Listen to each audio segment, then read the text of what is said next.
Muy buenas y muy bienvenidos a todos y a todas una vez más a Pensar Plural y bienvenidos también a RetroVHS, porque este es un vídeo que haremos que tocará temáticas que están comprendidas entre los dos, bueno, en la naturaleza de los dos podcasts, porque se vinculan entre ellas de una manera totalmente directa. Lo que vamos a hacer hoy es continuar con nuestra aproximación a la historia de la animación, que empezamos ya a finales del siglo XIX, hace ya pues cerca de un mes o incluso yo diría que dos. Y vamos a retomar nuestro repaso a la historia de la animación, que acabaremos en otro vídeo dentro de unas semanas o meses cuando consideremos oportuno en 2026 con la animación más reciente que encontremos.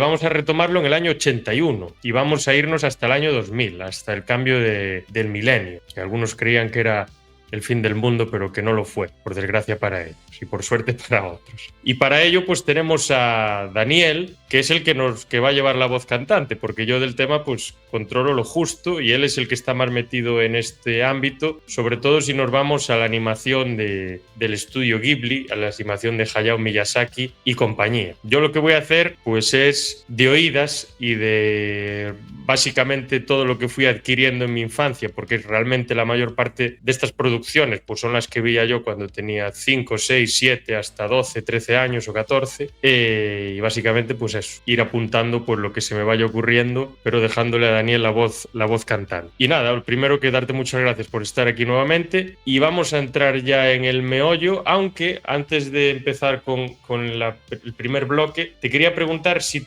serías capaz de resumir quizá lo que incorpora la animación a partir de los 80, porque quizá en el anterior vídeo que hicimos, que creo que era de los 50 a los 80 o de los 40 a los 80, no me acuerdo exactamente, podíamos decir que la animación lo que aporta son historias ya largas, coherentes, ¿no? Como si fuesen películas pues normales y corrientes y ya una conexión entre las escenas y los personajes que ya es, entre comillas, realista. ¿Qué es lo que nos aporta la animación a partir de los 80? A rasgos generales, porque obviamente pues cada estudio y cada país pues tendrá su tipo concreto. Bueno, pues yo las décadas de los 80 y los 90, personalmente, pues, en mi opinión, es la edad dorada de la animación. Y yo lo resumiría con 3 palabras. Es una época de cambios en todos los sentidos. Es una época en la que, por ejemplo, en el mundo occidental nos vemos invadidos por lo que es la animación japonesa. Es una época en la que los estudios empiezan a hacer cosas nuevas, cosas diferentes, siempre ha habido estudios independientes, pero empiezan a surgir estudios independientes haciendo películas diferentes. Entonces, si yo lo tuviera que resumir, sería en esa expresión, una edad de cambio, y por eso creo que es la edad dorada, porque los cambios generalmente suelen ser buenos. Es una época, parece, a partir de los 80, que en la animación, que creo que pasa en el cine en general también, es una época totalmente experimental, ¿no? Es de, pues vamos a hacer lo que se nos ocurra y de la manera que se nos ocurra. Y en el intento, aunque no nos salgan bien las cosas, vamos a llenar todo de color. Vamos a hacer aquí una ensalada de frutas.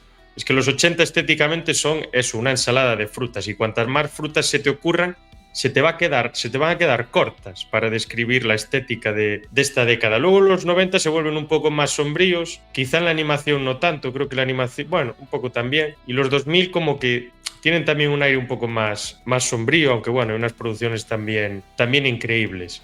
Aquí nos encontramos primero, tenemos que hablar de la animación estadounidense, porque Daniel, bueno, me comentó que lo podíamos dividir pues en 3-4 grandes bloques. El primero es la animación estadounidense, que yo os voy a enseñar por aquí las imágenes que tenemos.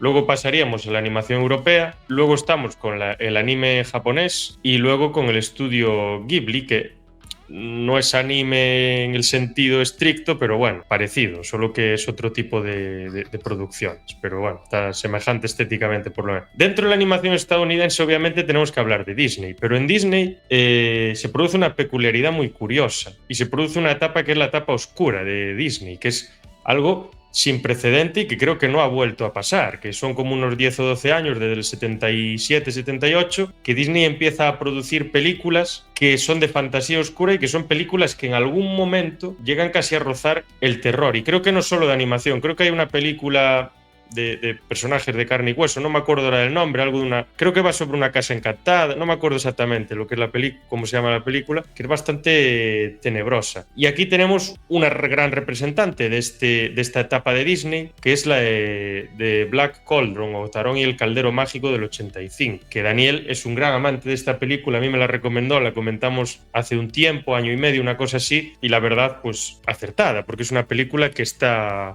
muy bien, ¿no? Sí, la verdad es que digamos que todo empieza cuando muere Disney en el 60 y tantos, empieza a haber cambios, pero de momento fue continuista. Pero al llegar a los 80, Disney empieza a experimentar, a hacer cosas diferentes, hacer películas que no tienen nada que ver con lo que se esperaría de ellos.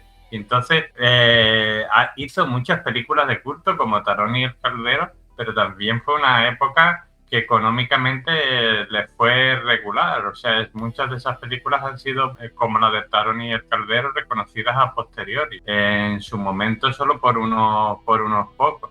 Entonces fue una época experimental. También es cierto que si no fuera por esa época, yo creo que no habrían llegado a los grandes éxitos que llegaron en los 90. Pero sí, la verdad que se habla de la edad oscura de Disney en esa época, y yo, por ejemplo, creo que algunas de las mejores películas de Disney, como la de Tarón y el Caldero, son de esa época, porque esta película, por ejemplo, es una película que no parece película de Disney, tiene algunos detalles, algunas cositas, pero realmente es una historia de fantasía oscura para adolescentes y tal, muy inspirado en la mitología celta de Gales y tal, y poco más. O sea, no tiene nada que ver con lo que vendrá después. Ahora, eso sí, como película es bastante interesante. Sí, incluso los nombres de, ¿cómo se dice? De algunos de los personajes y demás, pues son nombres que son pues de galeses, ¿no? Gaélicos. Tiene eso, bueno, hasta respetan ese tema. Claro, lo de la etapa oscura de Disney realmente es como, parece que es algo de como la justicia histórica o justicia poética, porque realmente muchas de las historias que Disney adaptó y convirtió para cuentos de niños eran historias que eran oscurísimas, sobre todo las de los hermanos Grimm que habían recogido, y tenían este tinte, esta estructura o esencia de cuento alemán, entre comillas, para niños, que eran bastante oscuros, bastante perturbadores y que tenían elementos pues muy, bueno, que podían asustar básicamente a cualquiera. No sé si El flautista de Hamelin es una historia alemana, probablemente sí, pero realmente las adaptaciones que se hacen, cinematográficas y demás, son muy suaves y muy buen rolleras, pero realmente si nos lo paramos a pensar, como en el caso de Peter Pan, en El flautista de Hamelin estamos ante un tío que secuestra a los niños, o sea, es muy oscuro, ¿no? Y creo que es un poco esa justicia poética de decir, tú te has servido de historias que son enormemente oscuras, las has convertido en puro azúcar, en puro algodón de azúcar, y ahora pues lo que vas a hacer es volver a esas historias tan oscuras, no tanto como serían los cuentos de los hermanos Grimm y demás, pero sí con un matiz bastante tenebroso. Yo no sé si te ocurre algún otro ejemplo de esa etapa oscura de Disney. A mí ahora no se me ocurre ningún nombre, solo la de Tarón, pero seguro que hay un montón más. No sé si te ocurre algún otro título destacable de esa etapa. Hombre, a ver, sí, hay más de uno. Se me ocurre así, aunque este no es tan oscuro, pero recuerdo que en mi infancia me gustaba mucho. Era Basil, el ratón detective, creo que se llamó en España, que era básicamente una historia de Sherlock Holmes y el Dr. Watson, pero interpretada por dos ratones, que era así bastante simpática, y a ver, que la pueden ver los niños y tal y todo eso, pero también al final era una historia de Sherlock Holmes que, bueno, no sé yo hasta qué punto puede ser apropiado eso para un niño. A ver, que la pueden ver y no pasa nada, pero que era pues cosas diferentes. O sea, nosotros estamos acostumbrados, tú lo has dicho, a Peter Pan, Blancanieves, Cenicienta, cosas así, no a que te adapte con ratones una historia de Sherlock Holmes o que te haga una historia de fantasía oscura galesa. está acostumbrado a cosas suavizadas, como tú has dicho, sí. Ojo, esa película tiene a Vincent Price poniendo la voz de uno de los protagonistas. Eso ya le da todo el toque de tenebrosidad posible que se pueda imaginar. Black Cauldron, aparte, se parece mucho a películas que estaban muy de moda en los 80 de fantasía oscura, como Legend, como Laberinto. No digo que se parezca a lo que es el argumento, aunque a Legend a lo mejor sí que se parece un poco, pero sí que se parece mucho la atmósfera, la ambientación, es muy, muy, muy parecido. Y luego se va a parecer a otras películas también, sobre todo en esta ambientación y atmósfera, y que también tú recomendaste, que una la trajimos al canal, que es la de Heavy Metal, y otra que yo acabé por ver ayer, que yo no la conocía, pero que me pareció que estaba bastante bien, que es la de Fire and Ice, que también se parece mucho a la de Heavy Metal, y que no sé si la dirige Frank Frazetta y Ralph Bakshi, una cosa así, que Frank Frazetta creo que es un peso pesado de este tipo de historia, no sé si participó en Conan el Bárbaro o unas cosas así. Bueno, pues a ver, hablamos ya de esta película, si quieres, la de Fuego y Hielo. A ver, el director es Ralph Bakshi, que es un director que hizo nuestro amigo Caribe, Te hablaría maravillas de él, que ha hecho películas muy interesantes, como por ejemplo la del Señor de los Anillos, la animada, hizo por ejemplo, entre otras muchas. Y Frank Frazetta es un gran ilustrador y pintor sobre todo, estadounidense, italoamericano del siglo XX, sobre todo de fantasía. Y es el que definió el aspecto del personaje de Conan el Bárbaro, porque aunque Conan el Bárbaro eran unas novelas, luego pasaron a cómics y después al cine, pues en las portadas y en las ediciones ilustradas los dibujos los hacía Frank Frazetta, y luego cuando se hicieron los cómics se cogieron sus ilustraciones al pie de la letra. Entonces Frank Frazetta aquí lo que hace es lo que se llamaría el diseño de los personajes, ¿no? Este personaje hace los dibujos, tiene este aspecto, este otro y tal, y se ve mucho rollo Conan.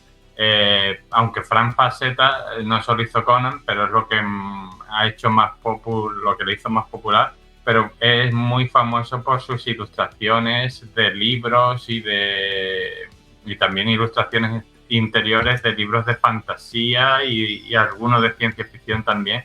Entonces, la película esta, si la vemos, tiene un estilo, de hecho, muy Conan sin serlo, y de hecho, curiosamente, uno de los guionistas eran Jerry Conway, que es guionista de cómics, el creador de The Punisher, y Roy Thomas, que es el guionista que introdujo a Conan en los cómics, o sea que está todo relacionado. Y por último, parte de un concepto muy curioso, porque si te fijas, y este es un detalle que la gente no se suele dar cuenta cuando ve esta película, cuando empiezan la película dicen en el futuro. O sea, normalmente uno asocia estas historias con un pasado remoto, ficticio y tal y cual, una edad oscura, pero aquí te dice en el futuro, y eso se basa, aunque esta no es una película de Conan, pero digamos que sería como un hermano muy cercano, y tiene su propia mitología y todo eso,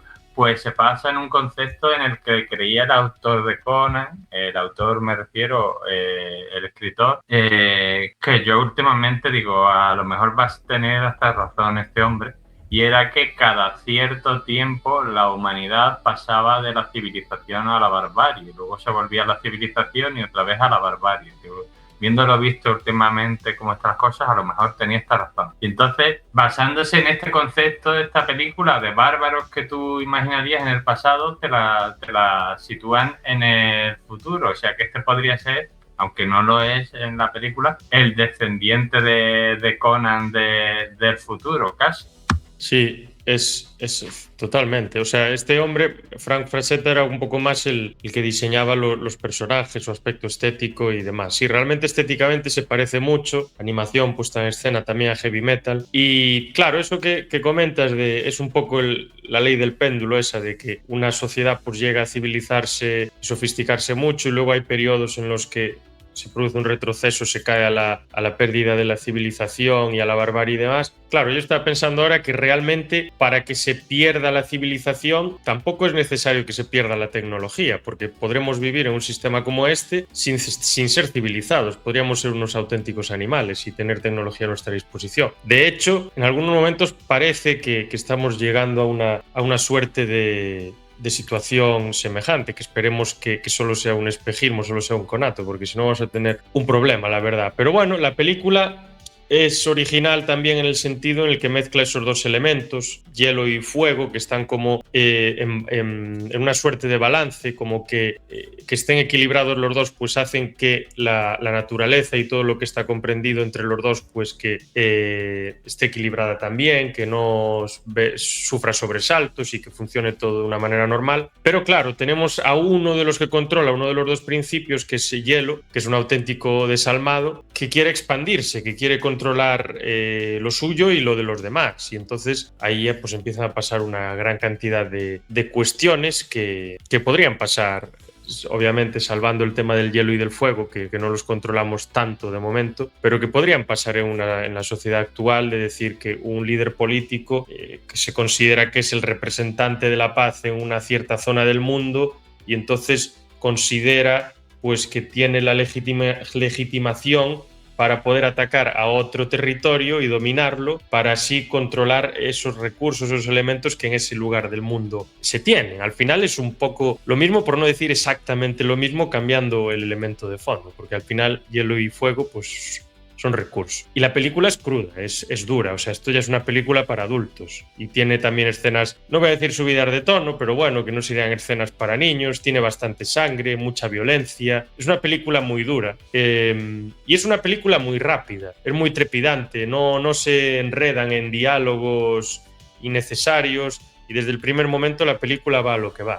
Yo te voy a contar esta historia. Cuanto antes acabe, mejor. Lo único que quiero es contarte la historia. No me voy a enredar en recovecos raros por ahí. Yo te cuento la historia, pum, para adelante. Está bastante bien. Tiene una nota bastante pobre en las plataformas y demás, pero bueno, yo creo que se merecía bastante más, la verdad. Pero bueno, es lo que hay. Sí, bueno, es una película que en su época no tuvo muy buena recepción, pero luego se ha convertido en una película de culto y es un poco lo que tú dices. Al final, en el equilibrio están las cosas. Si alguien, ya sea el fuego o el hielo, rompe el equilibrio, pues pasa lo que pasa. Y esta es una cosa de los 80 y tal, que había, y de los 90 también, pero ya yo creo que en los 90 se iba normalizando más, que aunque hemos hablado desde el principio, desde el primer podcast que hemos hecho, de que la animación no necesariamente tiene que ser para niños, y en los 80 ya llegó un momento que había animaciones para niños y evidentemente que muchos animadores dijeron, mira, nos da igual, vamos a hacer las historias que nos den la gana.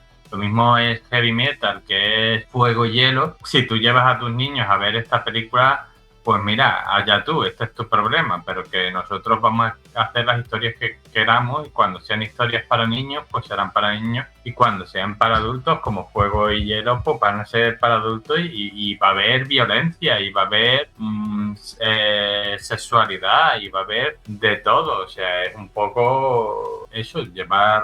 y oscuridad también. Entonces, pues, esa idea de la animación para adultos y ese gran fenómeno que se produjo en concreto en los 80 de la fantasía en general y la fantasía oscura en concreto, que hubo una explosión impresionante, te puedes encontrar títulos a un montón, tantos como slasher seguramente, y igualmente como pasa en ese caso, pues los hay muy buenos y los hay regulares, pero en este caso pues mezcla lo bueno de la fantasía oscura ochentera con el hecho de vamos a hacer la animación que queremos sin limitaciones. Sí, efectivamente. Vamos a volver a Disney, porque nos quedó una película por ahí por comentar, porque yo ya me enganché la fantasía oscura de la de Tarón con la de Fire and Ice. Nos queda una película que marcó una tendencia, quizá una de las películas, de las 10 películas más significativas de Disney, sobre todo, diría casi las 5 de la gente de más o menos mi generación, un poquito antes, que es la de Little Mermaid, La Sirenita, que luego causó mucho revuelo el remake que se hizo, ¿no? Porque era negra la sirenita que había salido, la gente se volvió loca, tal, no sé qué, bueno, qué maldad. O sea, ya del hecho de que una mujer viva debajo del agua y tenga la mitad del cuerpo de pez, pues ponla del color que quieras, o sea... ¿Qué realismo buscas con que sea blanca? Ninguno. Pero bueno, esas estupideces aparte que no sé por qué. Bueno, se llama... yo le llamo racismo cinematográfico, que como que no es un racismo a pie de calle, pero que como que mucha gente como que tiene que ver siempre a personajes blancos en pantalla, si no se ponen nerviosos. Eso, que es algo que es una tontería. Y si son negros, pues tienen que tener los blancos la cara pintada de negro, ¿no? Como era Charlton Heston, había sido, ¿no? En esta película que salía con Orson Welles, que se había pintado el pelo con betún de negro, el bigote, bueno. Eso, cosas raras de esas. Eso, La Sirenita, que se basa en un cuento de Hans Christian Andersen y que quizá marca el renacimiento de Disney, porque luego las películas del Rey León son de Disney, ¿no? Y la de Aladdin y demás. Y como que quizá marca un poco ese antes y después, ese punto de ruptura en el que Disney viene con esas producciones que yo creo, salvando mucho las distancias, pero creo que el Rey León es prácticamente una obra de Shakespeare adaptada al mundo animal. Bueno, prácticamente no, o sea... El Rey León es Hamlet, pero de buen rollo, porque Hamlet acaba muy mal y el Rey León acaba bien, pero si tú te lees Hamlet o ves la obra de teatro de Hamlet, es la misma estructura. Matan al padre, ha sido el tío, el hijo en cierta forma es desterrado y vuelve, o sea que sí, es Hamlet, pero de buen rollo. El padrino también, ¿no? Sí. Pero bueno, sí, hombre, siempre se han basado esta gente en clásicos, salvo excepciones. Y La Sirenita, que es una película que a la que yo le tengo bastante simpatía, porque es una película que en su día me gustó mucho. Pues lo que tiene es que es la primera película de lo que se llamó el renacimiento de Disney, o sea... aunque yo creo que en los 80 hizo Disney películas muy interesantes de las que ya hemos hablado, sí que encadenó una serie de fracasos económicos. No digo que el estudio fuera a desaparecer, pero que lo estaba pasando regular. Y entonces este fue el primer gran éxito que marcó el camino de lo que fue ya, pues eso, su renacimiento, su nueva etapa dorada con, tú has citado el Rey León, pero también está Aladdin, también está La Bella y la Bestia.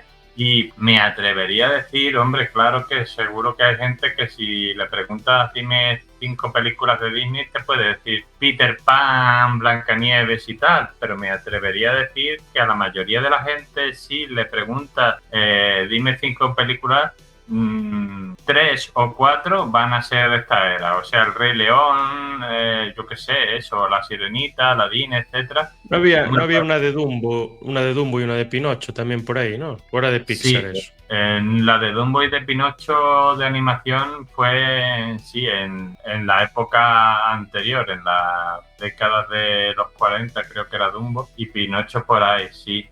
Pensé que habían hecho en los 90 alguna. Vale. No, de Pinocho en los 90 es de Real Mouse, o sea, de personajes de carne y hueso, ¿no? Sí, pero creo que Dumbo no es más antigua, sí. Creo que no es de Disney. Y la que hicieron de Dumbo real, que la hizo Tim Burton, fue en los 2000 y algo, o sea que ya no tiene que ver, hombre, tiene que ver que es Disney. Entonces, pues es eso. Esta película, pues, es el principio de este renacimiento y yo creo que el éxito de esta película se basa en que cogen al Disney del pasado pero actualizado a la época en la que estábamos, o sea, la sociedad había cambiado, la sociedad de los 80 y de los 90 y claro, las mentalidades también no podías conectar con los niños y niñas de la época de esas 2 décadas con mensajes de los años 40, o sea, la historia, aunque aquí hay un príncipe y hay un romance y tal y cual, pues la historia de La Sirenita básicamente es la historia de una adolescente que lo que quiere, básicamente lo que quiere cualquier adolescente del mundo, que es ser libre y descubrir el mundo, quiero decir. Entonces, pues claro, no es lo mismo que, por decir ahí una cosa, la Bella Durmiente, cuya única función en la película es encontrar un príncipe, enamorarse de él y casarse. Bueno, y que la rescate por medio, quiero decirte.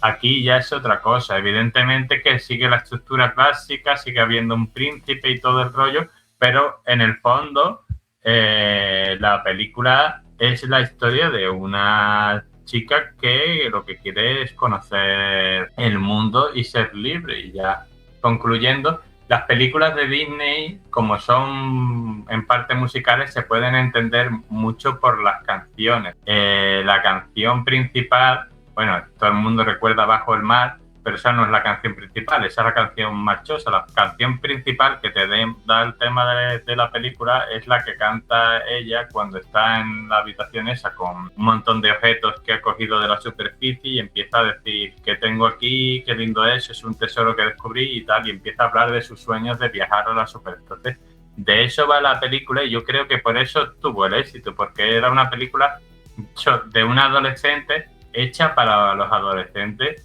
de aquella época, no hecha para los adolescentes de los años 40, que no son los mismos, evidentemente. Sí, tiene una cierta estructura parecida a la de Cenicienta también, ¿no? Un poco bueno, aquí no es una madrastra, es otro elemento, pero está el Don Juan, el enamorado, un elemento que le ayuda, luego está la mala, un poco también como Blancanieves. Son unas estructuras muy parecidas de cuentos, la verdad. Y sí, vista así, realmente sí que es esa, pues eso, una adolescente que se intenta comprender a sí misma, que intenta descubrir el mundo, que tiene muchos obstáculos, pero que al final, pues no diremos si es capaz o no de conseguirlo, queda ahí en el aire. Luego tenemos a Pixar. Yo a Pixar siempre lo asocié con Disney, es otro estudio, pero muchas películas que he visto yo de Pixar estaban relacionadas con Disney y muchas he visto la ficha técnica y pone Disney y Pixar. Entonces no sé muy bien si se desprendió de Disney y se independizó o si es completamente independiente y trabajaban conjuntos porque les convenía. Y aquí,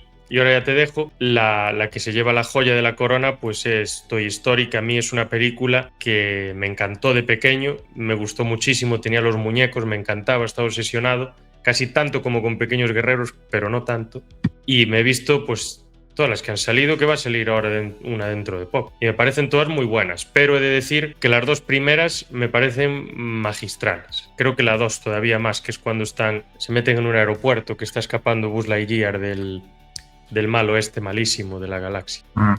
Sí, no, lo que pasa es que Pixar pues, era un estudio independiente, o sea, la historia de Pixar, bueno, ya contamos un poco que uno de sus creadores se inspiró viendo una película de Miyazaki que hablamos aquí, la de Lupin, pues crearon Pixar que en cierta forma fue una división animada que salió un poco del estudio de George Lucas, Industrial Light and Magic, pero que se independizó y empezaron a hacer sus películas y Disney vio ahí el dinero y vio también a un competidor, porque Pixar empezaba a hacer películas como Toy Story o Bichos y tal, que por cierto Bichos es Los Siete Samuráis, pero bueno, sí, totalmente. Y es todo este tipo de películas que, claro, estaban calando en el público infantil y entonces, pues, y adolescente y también adultos, pues, iba a ser un competidor que si no se le unía, pues, podía acabar comiéndoselo, quiero decir. O sea, muchas veces, muchos años, desde que se creó Pixar, ha hecho a veces películas mejores que Disney o incluso hace una película, por ejemplo, hablando recientemente, Coco, que es un exitazo, y un año, 2 años después hace Disney Encanto, que es otra historia sobre temática latinoamericana, quiero decirte. O sea que muchas veces, entonces Disney dio, no sé decirte en la fecha en la que lo compró, pero vio ahí el competidor y dijo, no, yo no te destruyo, sino que te absorbe. Y entonces, claro, pero volviendo a esto, pues esta es la época que nace en este estudio y ahora sigue haciendo películas buenas. He nombrado Coco y otra serie de películas que están bien. Lo que pasa es que sí, yo creo que Pixar ha llegado un poco en la dinámica de hacer eternas continuaciones, aunque sí, que Toy Story 4 sigue siendo una buena película, pero de verdad necesitamos 20 películas de Toy Story. Yo creo que no, a mí me gusta una o dos, no hay problema, 3 incluso, pero a mí me gustaba cuando hacía Toy Story, Bichos, ahora la de coches, ahora por ejemplo Coco, pues me pareció un peliculón, o las de Up también, o sea que ese es el Esa tema. es muy buena. Claro, entonces yo creo que Pixar ahora un poco está perdiendo, no el rumbo, pero quizás se está repitiendo un poco. Y a mí me gusta más Pixar cuando hace cosas nuevas. Y el Pixar de esta época es el que hacía más cosas más nuevas porque estaba empezando. Y entonces hacían historias totalmente diferentes que se salían un poco del molde que tú has mencionado. O sea, esto no son historias de cuentos de hadas, de príncipes y princesas, ¿no? Aquí te vamos a contar una historia de la que yo creo que casi todo niño en algún momento de su vida ha creído, y es que sus juguetes cuando él se va cobran vida. O te voy a contar los 7 samuráis, pero en vez de ser señores japoneses, pues son insectos. O sea, son cosas diferentes a lo que se solía contar en las historias para niños, que no dejaba de ser el molde del cuento de hadas típico de los hermanos Grimm, de Andersen y etcétera, etcétera. Y curiosamente son películas, no voy a decir larguísimas, pero son películas que tienden a largas y sobre todo para un público tan joven, que suelen, los niños pues suelen tener muy poca paciencia al ver las películas, la verdad. O sea, más de 15, 20 minutos, media hora, hasta cierta edad los niños no son capaces de verla. Luego ya, si enganchan con algo, sí que se obsesionan, pero hasta cierta edad es complicado. Claro, es que el otro, bueno, no hace mucho hablábamos de la locura de los muñecos, ¿no? En los años 80, pero hablábamos para mal, voy a decirlo así, aunque tampoco es para mal, porque dentro de ese género más tirando al terror, pues hicieron películas bastante interesantes. Luego hay otras que, bueno, no voy a decir nada, pero sí hicieron algunas interesantes. El otro, esa vez que hablábamos de los muñecos y demás, endemoniados y toda esta historia, me acordé luego que me olvidé de mencionar el tema de Annabelle y todo este rollo, que tuvo mucha impronta, mucha pegada, todavía la sigue teniendo. Incluso se hicieron una trilogía de películas, si mal no recuerdo, de los Warren y demás, no hace mucho, que son bastante reguleras, pero bueno, el elemento está ahí. Pero aquí vemos cómo Pixar aprovecha ese boom, que yo creo que lo aprovecha. Pequeños Guerreros también lo va a aprovechar, aunque sea de otra productora, y vemos cómo se le da vida a los muñecos, pero en este caso se le da vida en otro sentido completamente distinto. Y sus vidas se vuelven significativas. No es que se les dé vida por darles, por estar ahí, sino que tienen una historia, nos cuentan su vida, nos cuentan un relato y viven aventura. Y tienen como una especie de vínculo con su dueño, con su propietario, que no lo ven como tal, sino que lo ven como un amigo más que otra cosa. Yo creo que la idea es súper original y es un poco también lo que decías tú. Cuando era pequeño, ¿quién no se imaginaba que los juguetes que tenía en su habitación cobraban vida? ¿Y a quién no le gustaría que cobrasen vida cuando era pequeño? A lo mejor ahora te daría un poco de miedo si la cobrase. Ostras, ¿qué está pasando aquí? Pero de niño yo creo que todos quisimos que nuestros juguetes pudiesen hablar, pero que dijesen lo que nosotros queríamos que dijesen, no lo que no queríamos que no dijese. Entonces eso creo que sí que es un elemento que juega bastante a su favor, la verdad. Luego hay otra productora, que es la de Steven Spielberg, que también fue muy potente en tema de animación, que es la de DreamWorks, ¿no? Que esta tiene la de Hormigas, tiene la de Shrek, no sé si hizo la de Monstruos S.A. y todas estas películas, pero creo que ya es un poco posterior, a partir del 2000 o una cosa así. Sí, a partir del 2000 es la de Hormigas, no, Monstruos S.A. es de Disney, pero hizo películas así muy interesantes. El Príncipe del Desierto, Shrek también y tal. Y curiosamente, y así lo enlazo con otra peli, uno de los creadores de DreamWorks, aparte de Steven Spielberg, fue una persona que trabajó en Disney en los 80, que se llama Katzenberg, ahora mismo no me acuerdo, y al que debemos Shrek y otra serie de éxitos y tal. O sea que eso pasó, igual que pasó con este señor que te voy a mencionar ahora, que es el señor Don Bluth, que también se asoció con Steven Spielberg. No llegaron a crear un estudio. Bueno, Don Bluth creó su propio estudio y Spielberg pues le produjo al menos 2 películas que yo sepa. Que Don Bluth también empezó siendo animador fue animador en Disney hasta los 80, que luego se salió. Y es curioso porque es eso, se habla de la etapa oscura, pero grandes de los rivales de Disney salieron del propio Disney y salieron en la época de los 80, salieron de ellos, o sea que ahí había un pozo creativo grande. Don Bluth tiene una serie de películas bastante interesantes. Don Bluth llega hasta los 2000 y algo, que ya tuvo un poquito un fracaso en taquilla, porque la película era buena, y ya su estudio se acabó, porque él no tenía la red de seguridad que tenía Disney. Él dependía de que cada película fuera un éxito, porque si no, no sobrevivía. Y entonces él tiene varias películas así interesantes. Una, seguro que la conoces, que es En busca del Valle Encantado, ahí con los dinosaurios, Piecito y todo esto, que se hicieron, no sé, no me acuerdo, un montón de secuelas al final. Y esta de An American Tail, que en España se tradujo como Fievel, que es el protagonista, y El Nuevo Mundo, que es una historia que es lo que le pasa a Don Bluth, porque Don Bluth, la primera que hizo, era rara, era una película que yo te recomendaría, pero ahora mismo no me viene el título, era algo del misterio de Nin o algo así, era de unas ratas a las que les hacían un experimento y adquirían inteligencia curiosa, y esta, que siendo una película para niños, y es una película totalmente para niños, muy apropiada y tal, en el fondo te toca temas adultos, porque es la historia de una familia claramente judía que en el siglo XIX emigra a Estados Unidos, pero en el fondo puede ser la historia de cualquier familia que emigra de su país a cualquier país del mundo, quiero decirte,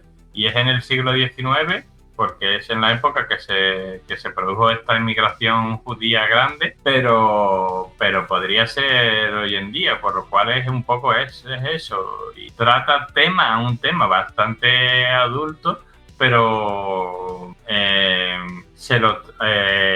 de una forma, un contacto para que los niños puedan entenderlo y sobre todo puedan empatizar y puedan ver pues todos los problemas que esa familia inmigrante pues tiene al llegar al otro país. Se tiene que adaptar a otras costumbres, tiene que pues un montón de sacrificios, ¿no?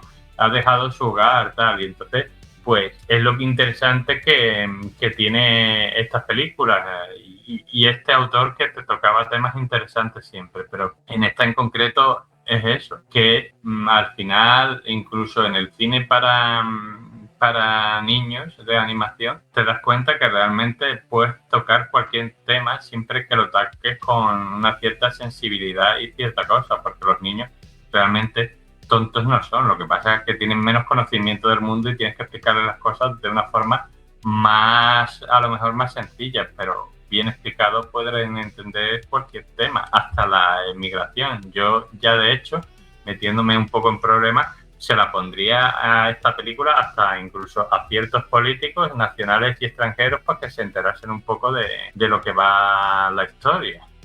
Sí, no les venía nada mal, la verdad. Luego tenemos una serie que, bueno, series hay muchísimas animadas en los 80 y 90, sobre todo producciones de Cartoon Network y demás. Bueno, las de Spider-Man, X-Men y demás creo que ya son de los 90 tardíos, casi 2000, y bueno, luego tenemos la gran serie de Batman, la de Gárgolas y muchísimas otras. Creo que los 80 y 90 en cuanto a series fueron, sobre todo de animación, fueron un antes y un después. Creo que no hay, de momento no hay igual ni antes y tampoco después. O sea, una maduración de la animación que no es increíble. Yo no he visto producciones igual.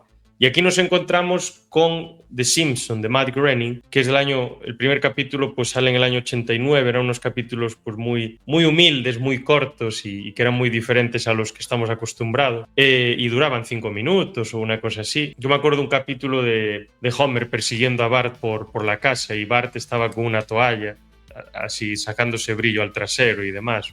Y aparte eran enormes los niños y la casa era de unos colores muy raros. Y lleva ya 37 o 38 años en antena. Creo que los capítulos de ahora, yo hace mucho tiempo que no los veo, pero creo que los capítulos de ahora deterioraron bastante porque creo que se están empecinando en seguir.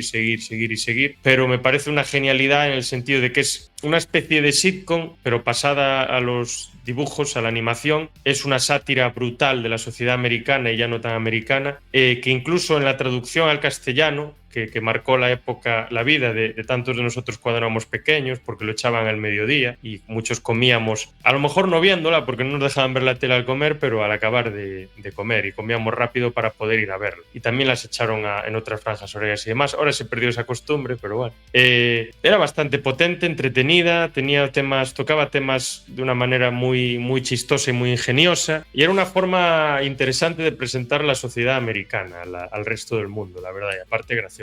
A partir de aquí pues se van a producir un montón de series de animación de sátira, que no están mal, están bien, pero que yo creo que no llegan al nivel de Los Simpson. Tenemos Futurama un poco posterior, que es del mismo productor, que es de Matt Groening. Padre de Familia quizá casi llegue casi al mismo nivel, pero a mí Los Simpson me hace más gracia. American Dad, Padre Made in USA, esa ya me parece que flojea un poco. Luego tenemos Bob Burgers o una cosa así, pero eso ya es otro tema diferente. Bobby's y Badhead o una cosa así. Luego tenemos South Park. ¿Qué más tenemos por ahí? Que ahora no me... la de BoJack Horseman, algo así se titula.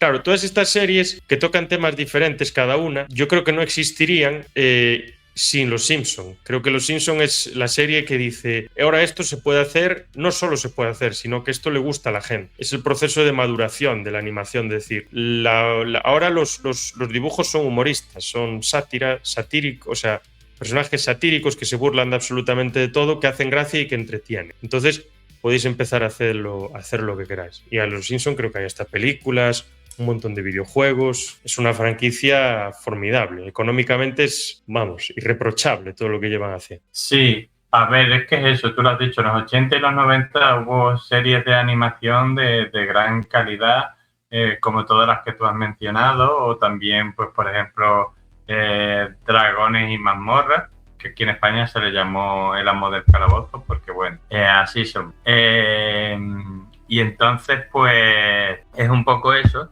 pero también tenemos esta serie sin la cual todas esas series que tú has mencionado y otras muchas más probablemente no existirían, porque fue la primera que se atrevió, pues, aunque esta es una serie que puede ver toda la familia y algunas de las que tú has dicho ya no tanto, pero se atrevió a hacer eso, lo que tú has dicho perfectamente, es una sitcom familiar como hemos visto 40, yo qué sé, Cosas de casa, Padres Forzosos, la que se te ocurra, trasladada a la animación y luego haciendo esa gran sátira de la sociedad estadounidense, y caló muy bien. Y sí, luego se han vendido de todo, desde camisetas hasta lo que tú quieras, pero era eso, esa fórmula funcionó perfectamente y te permitían mediante el humor pues criticar situaciones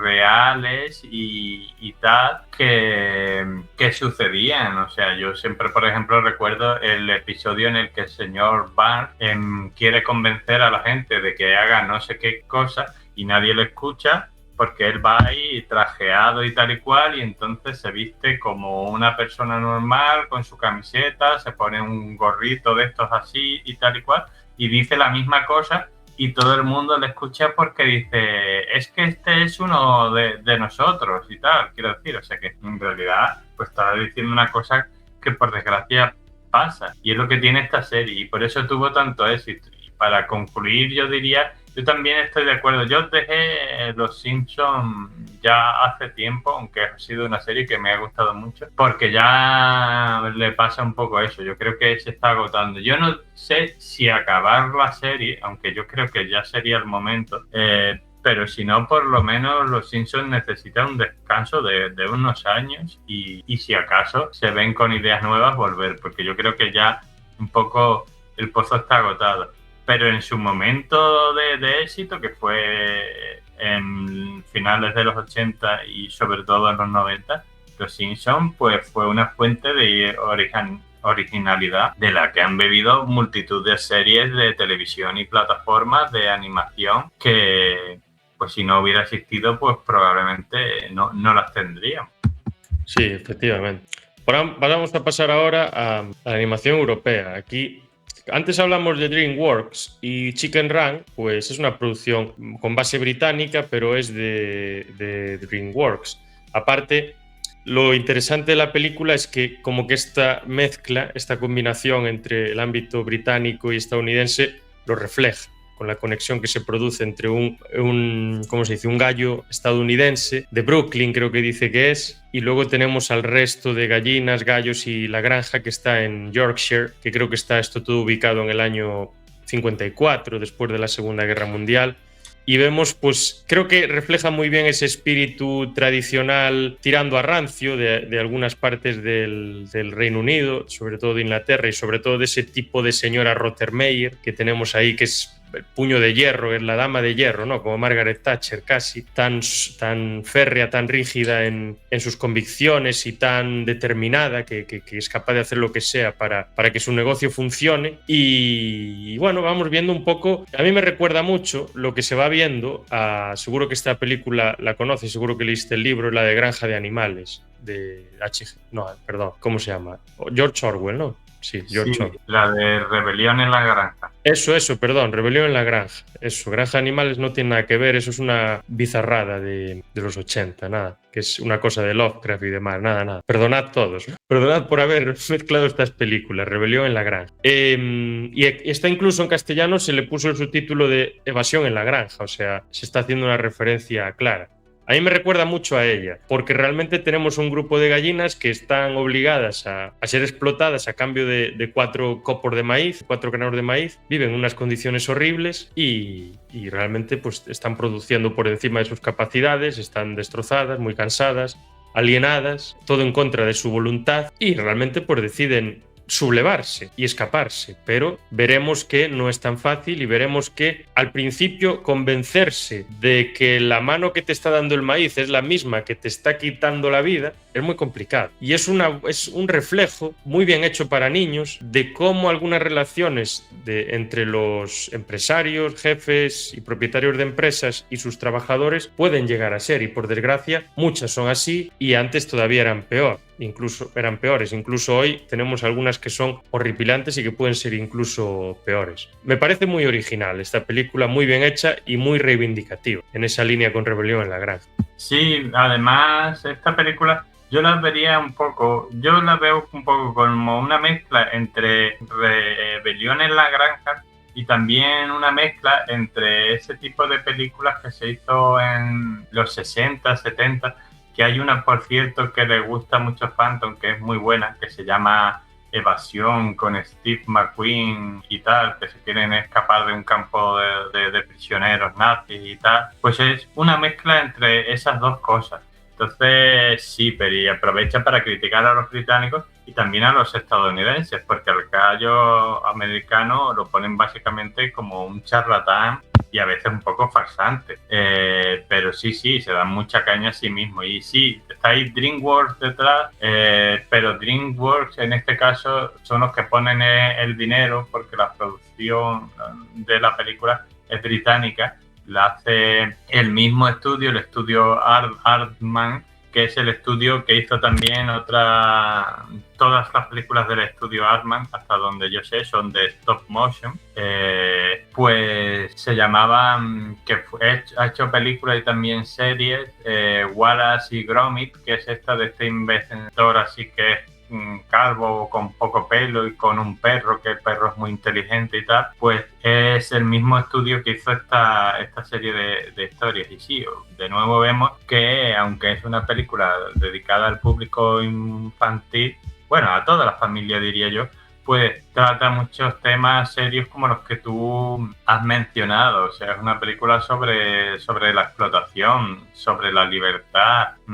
Entonces, pues son temas serios y profundos, pero tratados de una forma amena y divertida que los niños lo puedan entender. Volvemos a lo que yo decía, creo, en el primero de estos podcasts. No hay que infantilizar a los niños, o sea, los niños puedes hablar de lo que tú quieras siempre y cuando encuentres la forma de hacerlo. Y yo creo que esta es una bastante buena forma. Sí, totalmente. Y aparte hay otro elemento también destacable que es el estilo de animación. Me habías comentado que era stop motion, eso lleva muchísimo trabajo porque tienen que ir moviendo las figuras para cada fotograma. Y aparte de eso, no sé si es la impresión que dan las figuras y demás, me parece que están hechas con plastilina. Si seguro que te acuerdas de esta serie, la de Pingu, o una cosa así se llama, que era básicamente un pingüino, también están así como hechas con plastilina. Había muchas en mi infancia que estaban así hechas. Bueno, eso le da un toque rústico, un toque diferente, interesante, ¿no? Y quizá mete un poco más los efectos prácticos y demás. Claro, tú ves la escena en la que se va a producir un vuelo, todo este tema y demás, y te sorprende cómo un equipo puede ser capaz de hacer eso y de hacerlo bien, y de que parezca realmente que estás viendo una secuencia de fotogramas y de imágenes seguido, no que estés viendo muñequitos de plastilina que se van moviendo así segundo a segundo. Me parece impresionante el trabajo que tiene detrás. Esta película tiene una continuación de 2023, que yo no la conocía, no sé si está bien o no, no sé si tú la llegaste a ver, pero yo me acuerdo de ir a ver esta misma película en el año 2000 cuando salió, tendría yo 5 o 6 años, y me acuerdo de ir al cine a ver. Sí, Y que yo me había gustado mucho. la original también la he visto en el cine, la otra no, conozco de su existencia, pero no la he visto, quizá algún día. Pero puede estar bien, porque este estudio ha seguido haciendo cosas. Es un estudio, pues ya digo, pues aquí le ayuda a DreamWorks y en otros casos también, pero es un estudio pues británico pequeño que aunque hace películas y cosas interesantes, pues ha seguido haciendo cosas. Lo último de ellos que yo lo vi es una serie que se llama Visions, que es una serie de cortos dentro del universo de Star Wars, donde hicieron un corto allí, pues también stop motion y tal. Entonces siguen trabajando y siguen haciendo cosas. Lo que pasa es que es un estudio pequeño, no tiene la promoción. Necesita la ayuda de un DreamWorks total para hacer cosas nuevas. Pero no, la última no la he visto, pero la veré, porque este estudio suele hacer siempre cosas interesantes. Sí, pues esta es de Netflix, esta producción, aparte de la Artman también. Tenemos también a otra productora muy importante que fue en España, en este caso. Bueno, no sé si en España exactamente, voy a decir Europa porque creo que tenía también miembros y copropietarios o gerentes de otros países de Europa como Francia y demás, que es la BRB Internacional. Y una serie muy destacable, aunque hay muchísimas, hay una, creo que la de David el Nomo también es de la BRB, hay un montón de ellas, o sea, es casi, creo que la de Willy Fogg también es de la BRB, hay muchísimas, pero la que quizá sea más destacable, que tiene bastantes episodios y luego tiene como una especie de retorno, que es el retorno de D'Artagnan, una cosa así, es una serie del 81 que es D'Artagnan y los tres mosqueperros, que se basa en la novela de Alejandro Dumas, Los tres mosqueteros, y en el caso de esta película, perdón, de esta serie, como de otras muchas producciones de la BRB, la animó Nippon Animation. A mí esta serie me encantaba también. Había un canal secundario de Cartoon Network que se llamaba Boomerang y la echaban ahí todos los días, cuando tendría yo 8 o 9 años, una cosa así, y me encantaba, me parecía una maravilla. Aparte los valores que intentaba transmitir, la acción que tenía, cómo se desarrollaba todo, me parece que estaba muy bien hecha, muy bien trabajada, muy buena, muy bien argumentado, quería decir. Y a ver, el estudio BRB es un estudio que aunque hacía coproducciones y cosas con Francia, Alemania y tal, es un estudio mayormente español, que lo que pasa es que sus series llegaron a toda Europa sobre todo. Y sí, las tres que has citado, tanto Willy Fogg como la de D'Artagnan y los tres mosqueperros, pues son todas series, o la de David el Nomo, de este estudio. Tenían la cosa de que los guiones, la historia y todo eso se hacían aquí en España, bueno, aunque en este caso basado en la novela de Dumas y en el caso de Willy Fogg en la novela de Julio Verne, pero se hacían los guiones aquí y luego lo animaba este estudio de animación japonesa. Ya vemos que aquí los japoneses, que hasta entonces habían tenido un nicho muy pequeño, interesante pero pequeño, con cosas como Astro Boy, Mazinger Z y tal y cual, o incluso Heidi, pues ya empiezan a animar un montón de series supuestamente europeas y tal. Y entonces pues aquí entra esta empresa. Nippon Animación. Pero sí, es un momento, los 80, muy bueno para la animación española porque hacen películas que, por su calidad y por sus historias, no solo se quedan en las fronteras nacionales, sino que llegan a toda Europa, porque esta serie tuvo éxito en toda Europa. Y yo creo que uno de los buques estándar, de los buques insignia, aparte de, también has citado tú, Willy Fogg, que tuvo también mucho éxito, y sería este D'Artagnan. Yo creo que sí, que sería probablemente la más popular entre ellas, porque caló, venía de un buen material, que son los Tres Mosqueteros, y caló mucho en el público infantil de varias generaciones. La generación que fueron niños de los 80, los 90, y me atrevería a decir que incluso un poquito después también. Entonces, sí, fue un momento dorado para la animación española. Con esto no quiero decir que no se hagan cosas interesantes ahora, pero sí que es verdad que la difusión que tuvieron estas series, pocas animaciones españolas posteriores o anteriores han tenido. Siguen haciendo hoy en día, siguen llevando a cabo producciones. Aparte de eso, compran muchos derechos de transmisión de series extranjeras y son los que luego tienen el permiso aquí para luego venderlas a las cadenas y demás. Pero ves la filmografía, ya no solo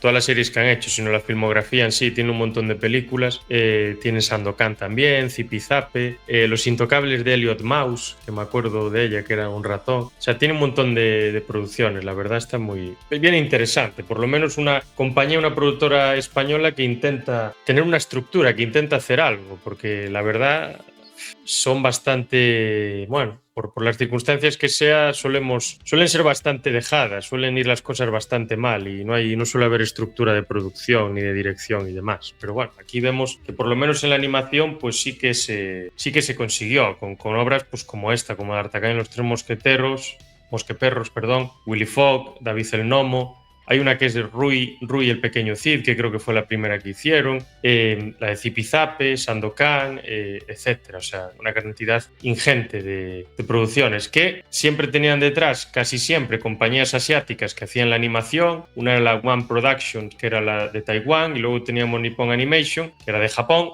Y hablando de Japón, pues nos vamos ahora a la animación nipona o japonesa. Más bien tendría que poner anime más que animación, porque la animación japonesa es un poco más lo que va a venir luego con el estudio Ghibli y demás. Pero bueno, la animación, el anime sigue siendo parte de la animación.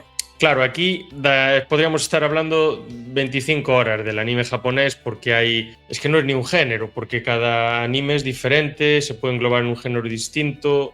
Me acuerdo hace no mucho, un año aproximadamente, habíamos hecho un especial anime. Cada uno eligió una película o dos y cada película era completamente distinto. O sea, sería como elegir El Padrino y elegir El Exorcismo de Amityville. O sea, cosas que no tienen nada que ver. Yo me acuerdo que elegí la de Wicked City, que podríamos incluso haber incluido aquí porque es parte del anime de los 80, pero creo que no sé si tú o Phantom habéis elegido Paprika, una cosa así, que no tenía absolutamente nada que ver. Y luego, no, tú habías elegido una de las primeras de Miyazaki, que ahora no me acuerdo el nombre, pero que estaba bastante bien, que tampoco tenía nada que ver. Sí, Nausicaa. Y sí, es Nausicaa, el Valle Encantado o algo así. Bueno, y aquí tenemos grandes clásicos. Podemos empezar por Dragon Ball, Bola de Dragón, la primera, cuando Goku es pequeño y cuando empiezan a pasarle todas las cosas, cuando tiene esa inocencia encima. Se va explicando todo es nuevo para nosotros. Es bastante larga la serie, pero va introduciendo a todos los personajes que luego en Dragon Ball Z, que a mí es la que más me marcaría, es la Dragon Ball que a mí realmente me gustaría. Mi personaje favorito es Piccolo, no sé por qué, pero me gusta mucho, por ese rollo zen que tiene y esas cosas así. Yo creo para mí la realmente potente, la que a mí me gustó de verdad, sobre todo la saga con Buu y la saga también con los superguerreros y con Freezer incluso, que también está muy bien, el planeta Namek y todo el tema este. Pero antes tenemos Dragon Ball, Bola de Dragón, que siempre hay muchas discusiones sobre el doblaje, pero es que realmente yo la escucho, bueno, yo la vi en gallego, la veo en gallego y me encanta. Me da unas cosas que en japonés subtitulada no me da y que en castellano no me da, pero la veo en castellano y también me gusta. Me da unas cosas que la versión en gallego no me da. Incluso la he visto en catalán alguna vez, algún capítulo, y también me gusta. Entonces, claro, creo que se hizo un trabajo impresionante al traducirla. en vasco no la he escuchado nunca, entonces no sé cómo es. Y en aranés no creo que la tengan traducido. En esos idiomas que la escuché, gallego, sobre todo en gallego, que la vi, y castellano y catalán, a mí me encantan los tres. Creo que se hizo un trabajo formidable en eso. Sí, además te daré un dato que a ti personalmente creo que te gustará. La primera adaptación de Bola de Dragón que se hizo en este país fue la de la televisión gallega, o sea, la primera adaptación fue en gallego, luego creo que vendría en catalán y en castellano, pero esas más o menos fueron parejas, pero la primera fue en la TVG, eso sí me acuerdo, o sea que el primer Goku que entró en este país entró hablando gallego. Claro, a mí también me gusta más Bola de Dragón Z, aunque reconozco que Bola de Dragón está bien y que sienta las bases y sin ella no tendríamos la serie posterior, que es la Z. Pero en cierta manera hay que reconocerlo, porque Bola de Dragón es del 86, aunque en España llegó años después. Y luego Bola de Dragón Z, que es del 89, aunque también llegó algo después, son el caballo de Troya. O sea, hemos estado hablando de las películas de Astro Boy, de la película de Miyazaki y tal, de ciertas cosas de gran calidad, no estoy diciendo lo contrario, que pues iban entrando poco a poco, o este estudio español que tenía producciones, que los dibujos se hacían en Asia, pero los guiones eran en España. Pero es Dragon Ball el caballo de Troya que abre la puerta a pues lo que tenemos ahora, el hecho de que muchas animaciones occidentales para conectar con la juventud y con los niños siendo hechas en Occidente parecen animes de estilo de animación. Pues es un poco eso. Y la primera, aunque en esa época hay series muy buenas, Los Caballeros del Zodiaco y muchas más, o por ejemplo también, ya aprovecho y digo, Sailor Moon, que es una serie... Está Mazinger también, ¿no? Mazinger Z y todas esas. Mazinger Z y tal. O sea, todas series muy buenas, pero la que abre la puerta es Bola de Dragón o Dragon Ball, como lo quieras llamar, y después Bola de Dragón Z, que es la que apasionó a una o varias generaciones enteras de niños, jóvenes y adolescentes que se sentaban a ver Goku a su hora todos los días y tal y cual, y entonces claro, esas personas luego querían más.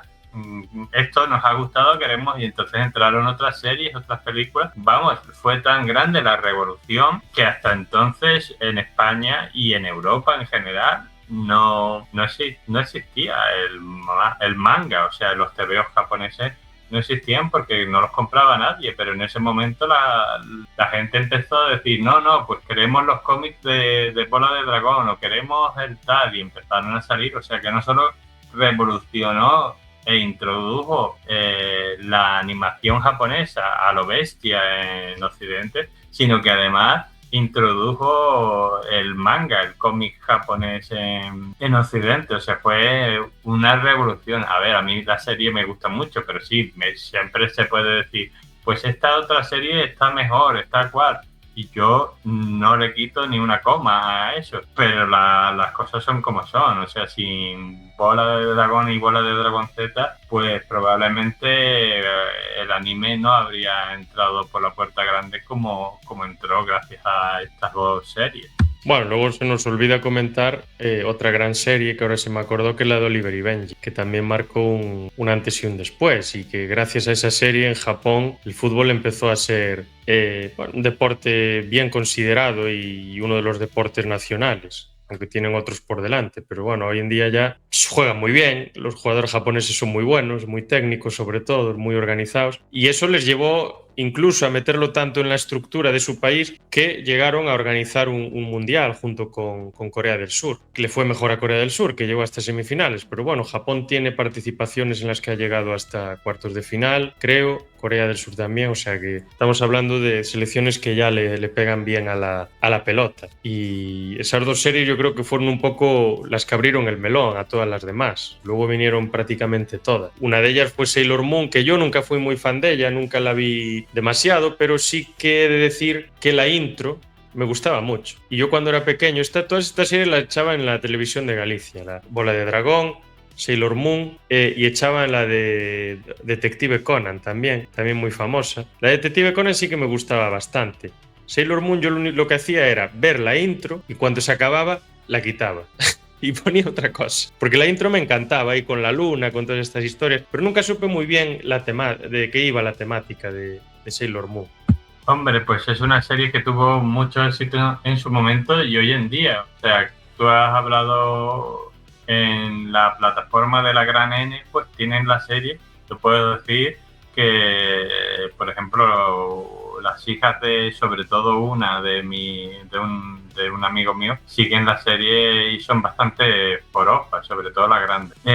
Porque al final es un poco... Sailor Moon es lo que se llamaría en inglés Magical Girls o chicas mágicas, que es un poco pues superhéroes, superheroínas en este caso, pero femeninas, o sea, es un poco, si tienes, por poner un equivalente también en series, a los Caballeros del Zodiaco, ¿vale? Pues es otro rollo, pero al final es lo mismo, un grupo de superheroínas que se unen para salvar a la Tierra de diferentes amenazas y van vestidas así, pues como una mezcla entre uniforme de universidad privada japonesa y marineros, supongo, por eso lo de Sailor, y cada una representa un planeta del sistema solar, o sea, está la Sailor Mercurio, la Sailor Marte, Venus, etcétera. Hay hasta una Sailor Plutón, que ahora ya no es un planeta, pero en aquel momento todavía sí,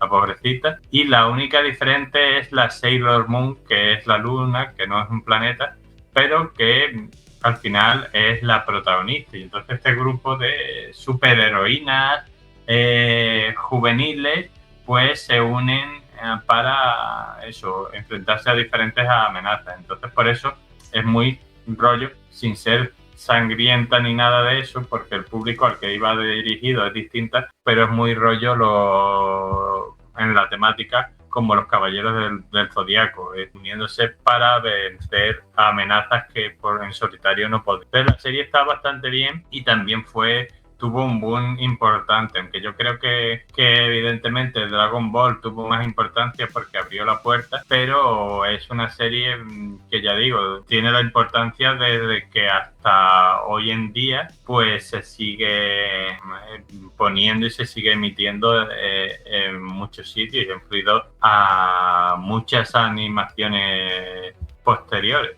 Sí, o sea, siempre estuvo ahí, lleva muchos años ahí en primera plana dentro de lo que es la animación, entonces pues por algún motivo tiene que ser. Luego ya tenemos una película que es Ghost in the Shell, que luego se hizo un remake en el 2016, 17, no sé exactamente cuándo, pero fue también con personajes de carne y hueso. Creo estuvo bastante criticado, creo que no entendieron bien la idea. Yo no la vi, entonces tampoco puedo valorarla. Pero esta es del 95, es un anime, es profundísima porque profundiza en cuestiones acerca de la identidad personal, la consciencia, cuándo uno se puede considerar una persona y cuándo no, y un poco el desarrollo de los cyborgs, de las inteligencias artificiales y cómo se van a relacionar con los humanos por las características que tienen y cómo eso puede llevarlos, o sea, el desarrollar una consciencia, el desarrollar capacidad para entender a los seres humanos, casi una capacidad empática, cómo eso puede llevar a estas entidades a sumirse en la depresión prácticamente y cómo pueden lidiar con ello y todos los problemas que esto puede despertar.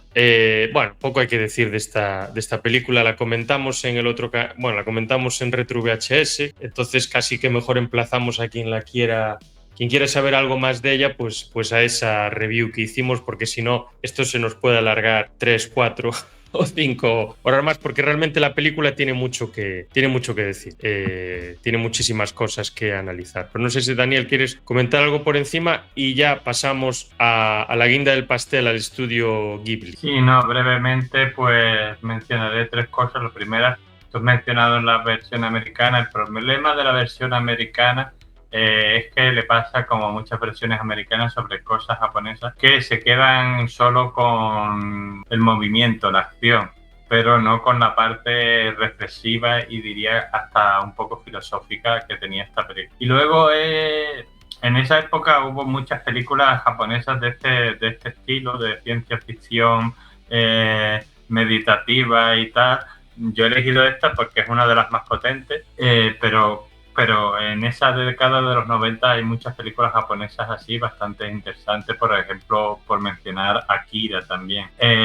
Y yo lo último, pues para destacar un poco, que me hace gracia porque cuando los occidentales, los estadounidenses también, hacemos películas sobre cómo sería la inteligencia artificial o cómo sería si las máquinas tomaran conciencia de sí mismas, suelen ser, y entonces se volverán malas, se nos rebelarán y querrán matarnos. Y ese es el argumento de tal. Y cuando lo cogen los japoneses es un poco en plan lo que plantea esta película. Entonces a estas criaturas las podemos considerar seres humanos. ¿Qué es un ser humano? Y ya con esto concluyo. El personaje de la protagonista que sale aquí en el cartel que has puesto, que es un ser humano que tenía un problema en su cuerpo y entonces todo su pensamiento lo descargaron en un androide. Entonces eso es un ser humano, o sea, no un ser humano, no, es una persona, no lo es, ya que es un enfoque totalmente diferente al que tenemos los occidentales de lo que sería nuestra relación con la inteligencia artificial, lo que no deja de ser curioso. Sí, efectivamente. Y ya pasamos al último bloque. En el último bloque tenemos al estudio Ghibli y aquí tenemos 3 películas destacadas, aunque, claro, si nos ponemos a comentar la filmografía del amigo Hayao Miyazaki, pues por lo menos tendríamos que tener aquí unas 25, una cosa así. Las que tenemos aquí destacadas, 2 son de Miyazaki y la otra es de Isao Takahata, que es La tumba de las luciérnagas del año 88, que creo que es una película moral y mentalmente destructiva para quien la vea. Creo que es muy triste, muy dura de ver, muy cruda. Yo no la llegué a ver nunca, pero bueno, me dijeron que era mucha gente, no solo una persona, que era muy buena, pero que era muy dura. Y entonces que, bueno, no la recomendaban en ese sentido. Es un poco como... hay una película que es medio una producción italiana, La vida es bella, ¿no? Que es una película que a mí me parece buenísima, pero es que es una película que es devastadora, o sea, te resquebraja por dentro, te destroza. Entonces, a veces uno, aunque le parezca muy buena, dice, no te la recomiendo porque vas a estar una semana deprimido, porque la película es que te destruye moralmente. Entonces, de Hayao Miyazaki ya hablamos en la anterior ocasión. Comentamos la de Lupin, que creo que es una de sus primeras películas, si no la primera, Lupin III. Y claro, luego tiene Mi vecino Totoro, que la tenemos aquí, La princesa Mononoke, que es mi favorita, la de Náusica, que comentamos antes por encima. Luego ya tenemos un poco posterior El castillo ambulante, creo que es. Y luego tenemos otra muy potente, muy clásica, que a mí de pequeño me daba muchísimo miedo, que es la del viaje de Chihiro. Y bueno, ya por muy posteriores, ya casi actuales, pues tenemos la del chico y la garza, que creo que la habías comentado tú también en Retro VHS. Pero aquí las que Daniel escoge son Mi vecino Totoro y La princesa Mononoke, que son películas que, aunque sean del mismo director, son completamente diferentes. No tienen absolutamente... Bueno, no tanto, porque hay un elemento ahí de la naturaleza que tiene importancia, pero son muy distintas. Bueno, Mi vecino Totoro, del año 88, ¿qué es lo que pasa en esta película? Cuéntanos un poco, Daniel, y luego pasamos a Mononoke. Sí, a ver, hemos elegido estas 3 porque también es que es lo que tú has dicho, que si no, hay muchas películas y muy buenas. Mi vecino Totoro, para empezar, digamos que es la primera del estudio Ghibli, porque hemos conocido a Miyazaki en el anterior podcast con la de Lupin, que fue su primera película, pero fue una película de encargo en la que él se le dejó innovar y meter cosas en el guión, pero bueno, era un encargo y en el encargo pues al final tú tienes que hacer un poco lo que te dice. Ha hecho otras cosas como la serie de Sherlock Holmes, pero él llevaba la animación y los guiones les venían un poco de fuera de Europa. Y la de Nausicaa, que es ya su primera película independiente, pero no dentro del estudio Ghibli, porque el estudio Ghibli no existía. De hecho, con lo que ganó con Nausicaa, pudo hacer el estudio Ghibli. Y la primera película del estudio Ghibli es Totoro. Totoro es un poco una película fantástica, pero en el fondo lo que hace mucho Miyazaki en sus historias es usar la fantasía o a veces la ciencia ficción para contar historias nada fantásticas o nada de ciencia ficción, por decirlo de alguna forma, porque es la historia de dos hermanas, es una historia familiar, es una historia que trata sobre el miedo, porque todo esto se sitúa, creo que en los años 50 por ahí, y la madre pues pilla una tuberculosis y entonces las niñas se van con el padre a vivir al campo porque está cerca de, claro, que esto hoy en día nos suena rarísimo, cerca de donde estaba el hospital de tuberculosis, que también en España hubo de esos y los solían poner apartados de las ciudades porque la tuberculosis es una enfermedad bastante contagiosa y tal. Entonces se van al campo, entonces va un poco de la familia, del miedo de esas niñas de perder a su madre, pero va también de su conexión con la naturaleza y de cómo un poco el mundo de la fantasía, de la ficción, pues les salva un poco de lo que es el mundo real, ¿no? Encontrándose a este personaje Totoro, que en el fondo les ayuda a pasar esos momentos difíciles. Es una historia que la puede ver toda la familia, pero es una historia que, volvemos a lo mismo, trata cosas serias como el miedo a perder un ser querido o un elemento que veremos constantemente en la filmografía de Miyazaki, que es la conexión con la naturaleza, muy importante para él porque él es muy ecologista, que al final nosotros vivimos en la Tierra no nos pertenece, entonces tenemos que aprender a convivir con ella, que es un poco lo que hacen estas niñas, adaptarse a ese nuevo ambiente en el que ahora viven. Sí, tiene un aire, salvando mucho las distancias, con películas como Un puente hacia Terabitia, Un monstruo viene a verme y todas estas animaciones. Tiene un cierto parecido, con esa evasión que se consigue, con estos espíritus del bosque. Me acuerdo que aparece como una especie de autobús también, que me recuerda un poco al que aparece en una de las películas de Harry Potter, que bueno, el otro es mucho más loco y demás. La verdad está muy bien, es una película muy tierna, muy bien hecha. Bueno, nada nuevo sobre Miyazaki. Luego sí que tenemos una película que sí que conecta realmente con la naturaleza, porque es prácticamente sobre la naturaleza. Y claro, tenemos algo que sí que es un canto ecologista, pero es un canto ecologista inteligente, no es es decir, hay asunto, o sea, es meter ahí por calzador elementos ecologistas, sino que los mete haciendo que formen parte del argumento de la película y de una manera muy inteligente y aparte realista, porque nos presenta una situación en la que hay ciertos individuos que viven en armonía con la naturaleza, que ojo, vivir en armonía con la naturaleza no significa estar lamiendo babosas, ni haciendo cosas de esas, ni andar desnudo por ahí, sino significa conocer cómo es, conocer hasta dónde puede generar recursos y hasta dónde se pueden explotar, y ya está, e intentar dañarla lo menos posible y dejar la mínima huella, porque realmente no es que tengas un compromiso moral con la naturaleza y el destruirla te haga sentir mal, es que destruir la naturaleza te destruye a ti, es algo que somos incapaces muchas veces de entender, ya por puro egoísmo, pues es algo que no deberíamos hacer, pero bueno, da igual, no hay manera de entenderlo, no se puede ni intentar prácticamente. Y esta película nos contrapone esas dos realidades, ¿no? Una civilización que destroza todo por su paso, que está matando a los dioses, a los espíritus y demás que viven en los bosques, y luego tenemos a otro tipo de personas, otro tipo de figuras que todo lo contrario, ¿no? Que viven en armonía con esos elementos, espíritus y animales. Claro, esa civilización que deshace todo es un poco como los orcos del Señor de los Anillos, que por donde pasan pues dejan todo hecho, pues eso, hecho en inglés se dice wasteland, en Badlands también se dice, pero no me acuerdo ahora cómo se dice, un páramo, dejan todo hecho un páramo destrozado. Para mí es la mejor de todas de Miyazaki, a mí me encanta, el mensaje que tiene me parece formidable.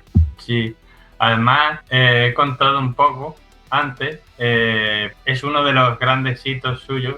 Si ya su primera fue Lupin, Nausicaa la que le dio el estudio, Totoro la primera del estudio y la que le dio la fama en Japón la que le dio la fama internacionalmente es Mononoke, y digamos que la de Chihiro ya sería, pero ya la consagración internacional, pero la que le dio fama y hizo que se conociera fuera de Japón fue esta película, porque es un poco eso lo que tú dices.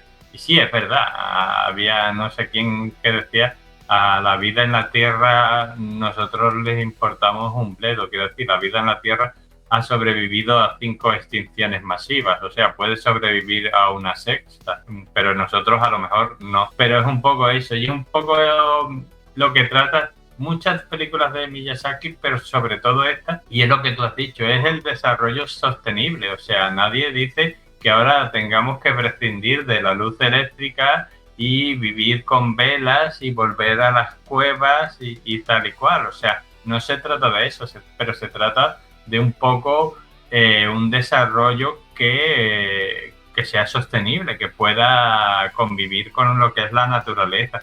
Es un poco lo que pasa aquí, que vemos muchos personajes interesantes, la princesa Mononoke por un lado, que protege la naturaleza, por el otro lado vemos esos cazadores que quieren cazar al dios del bosque para tener el trofeo supremo, que eso tú dices, ¿es fantasía? Digo, sí es fantasía porque en los bosques no hay dios, pero la otra parte no es tampoco fantasía de quiero el trofeo supremo. O incluso la ciudad esta de las mujeres y la gente enferma, que, ojo, que es una película que la pueden ver para los niños y no pasa nada, pero en realidad si escarbas un poco te das cuenta de que ahí lo que hay es leprosos, diferentes enfermos, y las mujeres esas, tú dices, si digamos que son los marginados de la sociedad, ¿qué podrían ser? Pues, hombre, a mí se me ocurre, bueno, no se me ocurre, es que es la profesión que podían estar ejerciendo esas pobres mujeres en la sociedad normal, y para abandonar ese mundo, toda esta gente que la sociedad no se construye en su civilización, la ciudad de hierro. Que está bien la ciudad de hierro,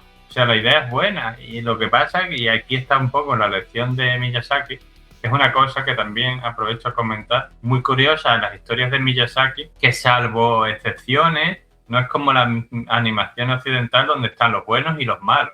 Y tú te ves las pelis de Disney y está la villana ahí, ¿no? La bruja, la no sé qué, o brujo, o lo que sea. Aquí hay villanos a veces, pero generalmente no. O sea, en Totoro no hay ningún villano y la película funciona. Chihiro igual. Dice, hay una persona que hace cosas malas, pero que en el fondo al final es que estaba equivocada. Aquí sí que hay un poco un villano, o sea, el cazador ese que quiere matar al dios, ese no tiene salvación, pero eso son excepciones generalmente en las pelis de Miyazaki, no suele haber villanos tan claros. Pero si tú te fijas, la ciudad esta de estas mujeres que han huido de la vida alegre y tal, y de estos marginados de la sociedad, en el fondo tú dices, me caen bien esta gente, o sea, no tengo... El tema es que la han construido de forma no sostenible y por eso les pasa lo que les pasa, pero al final de la película y que sale en alguna de las conversaciones, pues como que te dejan caer la idea de que van a construir otra vez la ciudad de hierro, pero esta vez será diferente, o sea, han aprendido de la catástrofe, porque la idea de una ciudad donde todo el mundo pueda vivir bien no es mala idea. Lo que pasa es que lo habían hecho de forma no sostenible. Y al final, todas estas historias son las que conforman esta película, donde el mensaje principal es ese, pero es eso, no es tanto los buenos y los malos, salvo excepciones, sino los humanos haciendo cosas de humanos que a veces son acertadas, otras equivocadas. Pero sí, una película muy intensa, muy profunda y con un montón de cosas y a su vez fácilmente comprensible. Por eso la puede ver una niña en Japón y lo entiende, y lo puede ver un niño en Pontevedra y también entiende el mensaje de la princesa Mononoke. Ahí está la grandeza, la capacidad que tiene para llegar a un público tan variopinto, tan diferente en tantas partes del mundo, y el mensaje que transmite, aparte que lo transmite muy bien. Y la última película que tenemos entre manos del estudio Ghibli es la de La tumba de las luciérnagas, que esta no es de Hayao Miyazaki, sino que es de Isao Takahata, que es una historia tragiquísima de, bueno, supongo que sea la Segunda Guerra Mundial, no estoy muy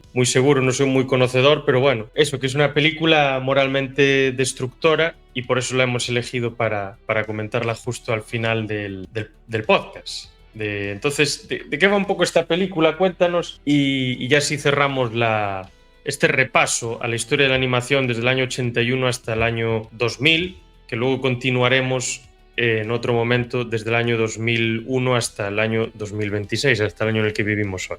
Bueno, primero diré quién es Takahata brevemente. Takahata fue la persona que le dio el primer trabajo a Miyazaki en la serie de Heidi. Y Miyazaki siempre lo ha considerado como, llámalo maestro, llámalo mentor, de forma que cuando él fundó el estudio le dijo, ¿por qué no te vienes conmigo y haces películas en el estudio? Cada uno a su rollo, ¿eh? Miyazaki hacía sus películas y el otro, pero dentro del mismo estudio.